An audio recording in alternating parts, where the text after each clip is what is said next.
Hey guys, what's up? It's Joe Rady from Rady's Rides. We are back with another deep dive vlog review of one of my own vehicles. This is this vehicle right here. This is a 2023 Honda Civic Type R, the FL5. But before we get into my hot hatch, let's talk about what we're trying to accomplish here. So a lot of people do not have deep pockets to have a fleet of vehicles, especially when looking at performance vehicles. Maybe you might be able to squeak by with some type of high performance vehicle, and then you have your beater, which is your daily driver. But for some, they don't want to go the beater route. They want a vehicle that kind of does it all and doesn't compromise as much as you have to. The Honda Civic Type R, along with a lot of the cars in this compact performance class, is able to bring a lot of that performance you want without having to compromise. You can go Toyota GR Corolla and daily drive it. You can go Hyundai Elantra N and daily drive it. But if you want to go the track route, you could also go and do that with those vehicles as well, just like with my FL5 Type R. But what I wanted to do with this review is I wanted to show you just how good, it's crazy to even think, how good of a long distance driver this is. Like if you're gonna go 1 hour, 2 hours, 3 hours behind the wheel, is the Type R gonna be comfortable enough? Is it gonna give you good fuel economy? And at the end of the day, are you gonna be able to drive to your track event, do the event, and then drive all the way back home and have a big, huge grin on your face, plus do all the regular daily driving stuff? So without further ado, ride shotgun with me as we go for a nice long distance drive and see if the Type R is the compact performance hot hatch for you. Let's go ahead, let's dive in and find out. All right, guys, good morning. It is 6 a.m. and we are in my FL5 Civic Type R, heading to Sarasota Cars and Coffee. And I wanted to take this opportunity to share with you what it's like to drive the Type R on a longer distance. It is about an hour or so worth of drive time going from Clearwater to Sarasota. And trust me, waking up early for this show is worth it. I've talked about this show quite a bit with many people. It is my favorite Cars and Coffee event each month in my neck of the woods of Central Florida on the Gulf Coast side. But, you know, a lot of our reviews are shorter reviews, right? It's like, okay, we drive the car for a day, we tell you how it is, blah, blah, blah, blah, blah. This is where I really want to do this more in-depth kind of what is a long drive like, because when it comes to this class of car, whether you're looking at something brand new like a Civic Type R, Elantra N, GR Corolla,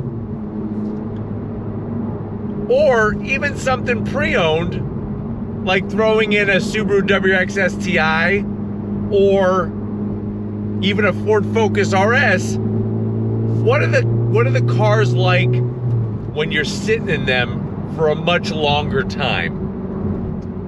And that's where, you know, when we look at the seats in the different cars that we review, especially these types of cars, I know a lot of people, as soon as they see the seat in a Type R, they're like, oh, no, that's gonna be very uncomfortable. Look at how high the bolstering is. Look at how high the seat is in the car. It's gonna be a problem. It's not even like a matter of if or is, it's a matter of, yes, it's going to be a problem. Right away, once you get into the Civic Type R, you start to debunk some of your own thoughts, because it is super comfy in here once you drop into the seat. And for the most part, comparing the bolstering to other vehicles in this class, or just performance cars period, the bolstering is actually very, very soft getting in and out compared to a lot of the competition. It really does hold you in place super well. And one of the biggest takeaways when you're driving the Type R for a long distance is you have the option of the adaptive suspension. Some of the cars in this class, a performance car, they don't have adaptive suspension. The adaptive suspension makes a big difference. Now, right now I have it in sport mode, and I wanted to double check. And what we're gonna do is we're gonna do some driving in sport mode, and then we'll switch it over to comfort. And I want to really show you the difference between those two modes, because it's huge. Let's just get out of the way right now. I would not use plus R mode, okay? Don't use plus R mode if you're going a long distance, because in the FL5 specifically, it gets very bouncy.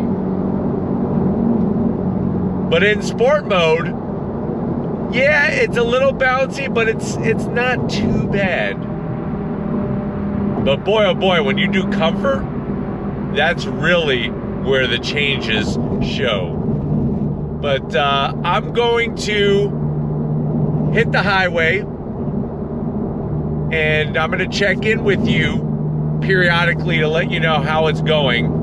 But right now I have the seat pretty much in the position that I always do, especially if I'm driving on the twisty bits, and it's comfortable. It's comfortable getting in, and within a few minutes you say, wow, this seat is so supportive, especially with the way that they reconstructed the frame of the seat and also the stitching of the seat when it comes to the material and the cushion and everything. So really makes a big difference.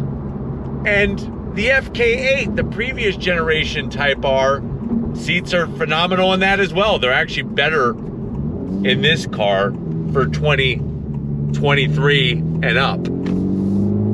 But like I said, we're gonna hit the highway, and I'll check in with you, and then I'll see you at Sarasota Cars and Coffee. All right, so I'm on the highway heading south towards Sarasota, and like I said, even in sport mode, the suspension is not gonna shake the fillings out of your teeth as bad as you think. Now remember, I do have that amazing titanium exhaust that John from LHT Performance built for me. So you are gonna hear a little bit more exhaust sound in my car, but in a totally stock Type R, it's nothing. When you're on the highway, you're not really hearing much noise. Now, there is a ton of road noise because of those Michelin Pilot Sport 4S tires. But the way that they tune the suspension, even on the expansion joints for the highway here, it's very smooth. Visibility in the car is fantastic. If you're the type of person that needs that go-go juice in the morning with your large Yeti mug full of coffee, the cup holders in here are fantastic. Absolutely fantastic, especially for the larger Yeti cans. It's not in the way of the shifter, unless you have like some 94 fluid ounce can or something and it's up to your head sitting in the cup holder, then maybe it might be an issue. But standard bottles and cups and everything and cans, not even close to blocking the shifter whatsoever. You get a clear view of the instrumentation. I love on the FL5 the data logger system and all the great gauges that are displayed. And then of course you're getting all the Honda sensing technology, more technology for safety compared to the FK8. But like I said, the ride is so smooth in here.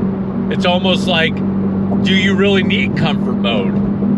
But it's there, and we're gonna be switching to it just to give you a little bit different taste. But you can see there's a little bit of bounce, but it's still super duper comfy and feels great.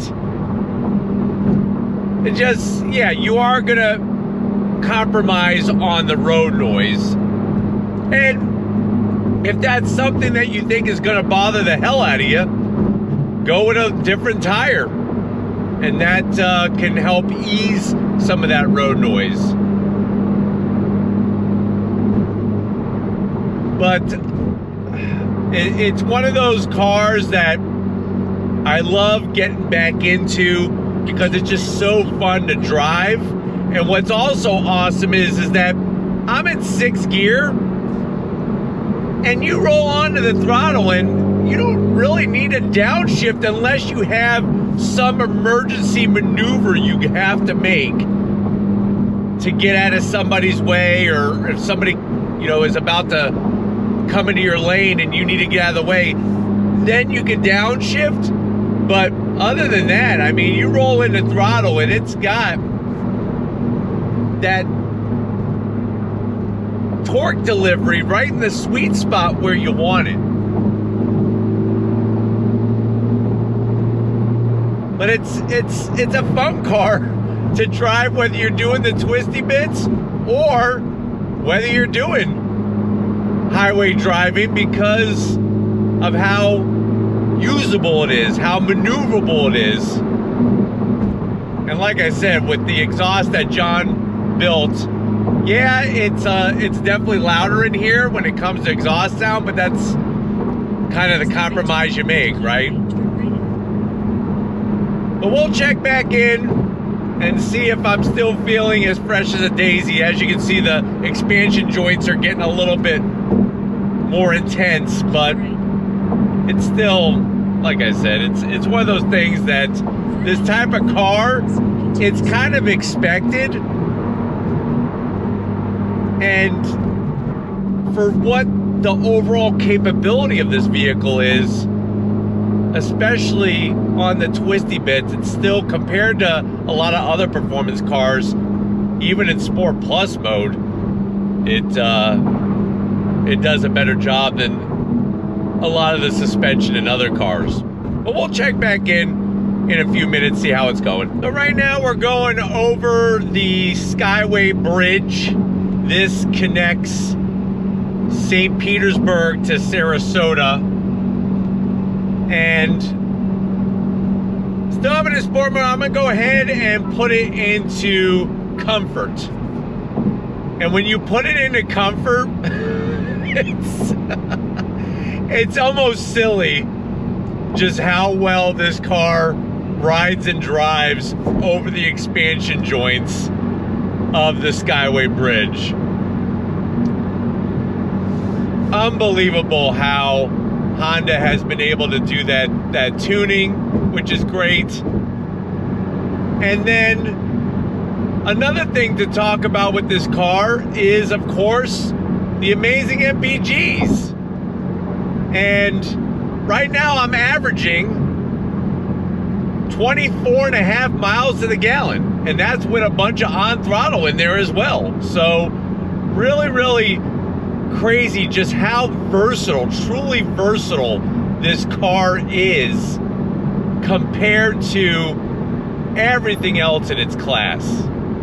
It's the Swiss Army knife of that compact class hatchback. I think even more so than the GTI or the Golf R. Call me crazy. Many people do. But in comfort mode, it's like you almost feel like you're in a regular Civic. But then you could go right back and put it whatever mode you want. Plus, what's nice is you have individual. So technically you could have everything in Sport or Plus R, except for the suspension if you wanted to. It's sort of like have it your way type of deal. But really think that this car does such a great job of providing a unique driving experience, and that the fact that the car's front wheel drive, I know a lot of people will still say the negative things, but until you get behind the wheel of one of these, you just don't get it. You just don't get it. But next stop is Sarasota Cars and Coffee, so I'll be seeing you there. All right, guys, we are here at the University Town Center in Sarasota for Cars and Coffee. It's crazy because technically the show starts at 8 a.m. If you're not here by 7:15, you're parking out in the second parking lot. You're not parking in the main parking lot. So that's why we're getting up so early. But I'm gonna go ahead and get pulled in, and then we'll take the ride back together. See you in a split second. So as you can see, it's a little bit brighter. Almost home from the Cars and Coffee event. It was a great turnout. But what was even better was being able to take my Type R to the show and really kind of, like I said, dive a little deeper into long distance driving in this car. I think you are going to be very surprised at how well it drives, how comfortable it is, and like I said, all the great storage in here really makes it very usable for the Twinkies, for your drinks, and everything else. Plus the fact that you can take this car to the track, autocross, twisty roads, straight roads. They really have checked off all the boxes on this thing. I guess the one place, I mean, you can take it, but it isn't made for it, is the drag strip. But I wanted to just go on throttle a little bit. This little area is a little familiar when we go to Walker Ford and do the drive, so here we go. Love the downshifts. Look at this. Like taking candy from a baby. On throttle, here we go. Pulls really nice all the way to redline. Does not run out of steam whatsoever. And the fact that, you know, this car is basically stock except for the catback exhaust, or I should say the exhaust on this thing. Sounds good though. Here we go. Yee-hoo, look at the grip. Look at this.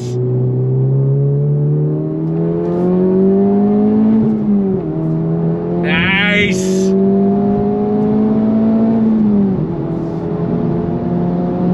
That's another thing I want to point out too, is that the aero that helps when you're doing your track day or your twisty road drive really helps on the highway as well. Keeps the car nice and planted. But I'm hoping that you have enjoyed going a little bit deeper into my Honda Civic Type R. We're gonna get back to where it all started and wrap this one up. So I'll see you in a split second. right, guys. Hey, it's always a good day when I have you riding shotgun with me for this deep dive vlog as we went the distance with my Civic Type R. Let me know what you think. Are you agreeing with me in saying that for the money and what the performance that this car brings, plus that long distance daily driving comfort and good fuel economy, is this the way to go? Or are you gonna go GR Corolla, Golf R, or Elantra N? Yes, you could also look at the GTI. Yes, you could also look at the Elantra N line or the Sonata N line as well, or even the Kia K5 GT, but I wanted to keep it sport, performance, compact class, and I wanted to keep it close to the same price and performance. But if you like these kind of reviews, let me know down in the comment section. If you're new to the channel, you're on your way out, hit that subscribe button. I promise you it's worthwhile. Come back for more. If you are a subscriber, thank you for being part of the Raised Rise family. Gotta give it up to Stephen Flood, holding that camera, manning that camera like the champion he is. Show him some love in the comment section. Thank you, Stephen, for all that you're doing. Just like always, guys, I'll see you on the next ride.